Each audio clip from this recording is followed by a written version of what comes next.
Stop wasting hours manually copying text. Seriously, if you've got a massive document and only need to pull out specific words, like all of this red text right here, I am about to completely change your life.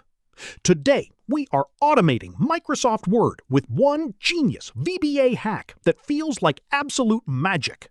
Check this out. We've built a custom VBA macro designed to scan your entire document automatically. It hunts down every single word formatted with a red font using the powerful .find method.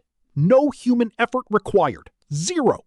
As it finds them, it formats them and holds them right in the system's memory, like a digital vault. Now, here is where the absolute magic happens. Once the script finishes collecting all those red words, it instantly fires up a brand new, completely clean Word document. Boom!